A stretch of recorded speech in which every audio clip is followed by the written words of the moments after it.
Саламатсыздарбы, урматтуу чакырылгандар, урматтуу Бактыр Тергешевич, урматтуу Аскарбек Сапарбекович. Аскарбек Сапарбекович, жерди жана сууну көзөмөлдөө боюнча кызматы иштейби сизде?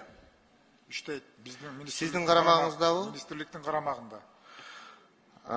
Быйылкы жылдагы ошол көзөмөлдөө боюнча кызмат кандай иштеди?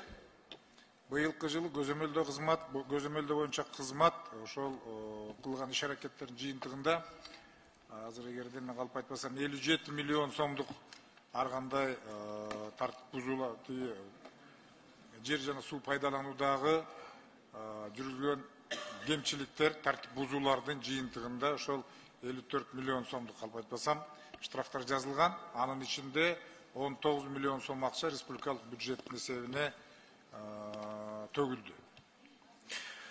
Ушул көзөмөлдөө боюнча кызмат сиздин карамагыңызга карайт, министрликтин карамагына карайт да. Ушуга көз карашыңыз кандай, Аскарбек Сапарбекович? Бул кызмат керек.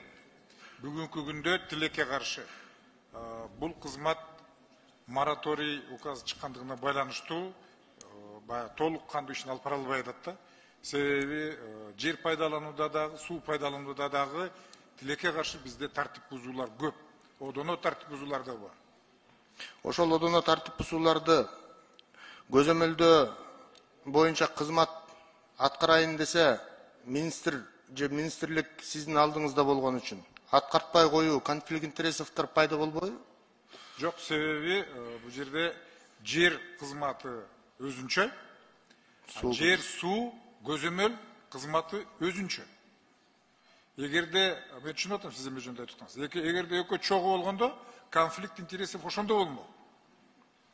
Азыр булар өзүнчө министрликтин астында экөө бирдей статустагы кызматтар.